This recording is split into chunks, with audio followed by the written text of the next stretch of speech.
been here now 22 years. How have you seen Richmond change? Yeah, when I first got here, it was I didn't actually want to be here. I transferred because Union offered me a scholarship as a transfer, which is much harder to get than just getting one out of high school if you have a good GPA. And Union's a private school, so it's a little really bit tougher big deal. too. Yeah, really big deal. I came. I wasn't actually too keen on going to an HBCU because I had been in much more diverse in terms of lots of people, or I was in a very, very small minority in a lot of schools. So I didn't know how I was going to acclimate to that environment. I make the joke that I found out I was black in 1996 because it just wasn't. It wasn't my. I mean, my parents were certainly involved in civil rights, but they never.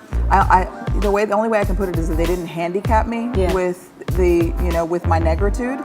It was a conversation. It wasn't such a big part of my experience that I thought about it in any particular way, other than, okay, this is going to be the first time that I'm around this many black people. How is that going to go? It was amazing. I found out I was black. I found out that was amazing. And HBCUs are so incredibly empowering in terms of the stories of our people. I'm so glad I went. I ended up transferring out to VCU a year later, but it was still an amazing experience. That's crazy. I was born and raised kind of on Hampton University's campus. Oh, wow. And so, I mean, I kind of knew I was black, but I didn't find out I was black until 1994 when I got to UVA. Totally different way of looking at that. Yeah. So I feel you. I feel you. The late 90s. Yes. Richmond was Richmond. Oh, yes. It wasn't RVA yet. No. And I didn't like that part of it. Okay. So first of all, the first year, I basically didn't see a white person. Okay. Which was fascinating to me. So my first view of Richmond was North Side, was black people, and it was very monodimensional, unidimensional.